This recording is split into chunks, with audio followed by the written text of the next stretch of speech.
கர்த்தருக்கு மகிமை உண்டாதாக. இன்றைய வேதவசனம் லூக்கா 2ஆம் அதிகாரம் 10, 11 வசனம். தேவதூதன் அவர்களை நோக்கி, பயப்படாதிருங்கள். இதோ எல்லா ஜனத்துக்கும் மிகுந்த சந்தோஷத்தை உண்டாக்கும் நற்செய்தியை உங்களுக்கு அறிவிக்கிறேன். இன்று கர்த்தராகிய கிறிஸ்து என்னும் இரட்சகர் உங்களுக்கு தாவீதின் ஊரிலே பிறந்திருக்கிறார். கர்த்தருக்கு மகிமை உண்டாதாக. இந்த வசனம் நல்லா தெரிஞ்சிருக்கும். கிறிஸ்மஸ் அன்று நம்ம கிறிஸ்மஸ் கொண்டாடிட்டு இருக்கோம். ஆனால் தேவதூதர்கள் அந்த மேய்ப்பர் சொல்லும்போது என்ன சொல்லியிருப்பாங்கன்னா, எல்லா ஜனத்துக்கும் மிகுந்த சந்தோஷத்தை உண்டாக்கும் நற்செய்தியை உங்களுக்கு அறிவிக்கிறேன். எல்லா ஜனத்துக்கும். இயேசு கிறிஸ்து குறிப்பிட்ட யூதர்களுக்காகவோ, ஒரு ஜனத்துக்காக கர்த்தர் வரல. பூமியில எல்லா ஜனங்களுக்காகவும் வந்தார். எதுக்காக வந்தார்? அது ஒரு சந்தோஷம் அப்படின்னா, இயேசு கிறிஸ்து வந்தது உங்களுக்கு சந்தோஷம்னு சொன்னாலும், எதனால சந்தோஷம்? அவர் எதுக்காக வந்தார்?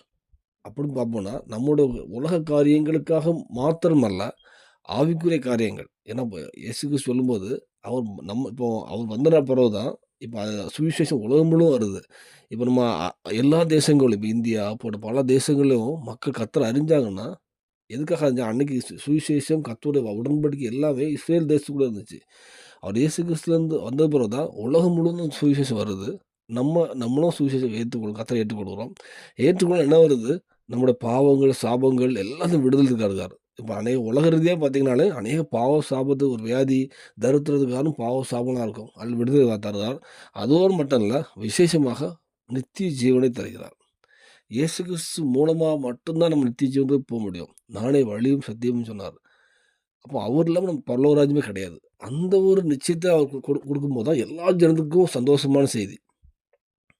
தூதர்கள் மூலம் கர்த்தர் கொடுக்கிறார். எல்லா ஜனத்துக்கும் சந்தோஷமான செய்தி.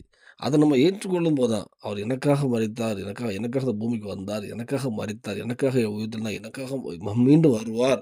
அப்படின்னு அவர் எதுக்காக வந்தார்? எனக்கு பரலோக ராஜ்யத்தை தருவதற்காக அப்படின்னு நம்ம ஏற்றுக்கொள்ளும் போது தான் அந்த சந்தோஷம் வருது. நம்ம வந்தோம், கிறிஸ்து வந்தார், இது எதுக்கும் இயேசு கிறிஸ்து வந்தார், கிறிஸ்துமஸ் கொண்டாடிட்டோம். நம்ம போனா சந்தோஷம் உலக ரீதியா போயிட்டு இருக்கலாம். ஆனா எதுக்காக வந்தார் அப்படின்னு பார்த்தோம்னா, நம்மள பரலோக ராஜ்யத்துக்கு அழைத்து செல்லுக வந்தார். அதுக்கு நம்ம ஆயத்தமாகும்போது, கண்டிப்பாக உங்க கைவிட மாட்டார். பூமியிலும் உன் தேவைகளை சந்திப்பார். பரலோகத்துக்கும் ஆயத்தப்படுத்துவார். அர்ப்பணிப்பும் தேவன கிருபை செய்வாராக. ஆமென்.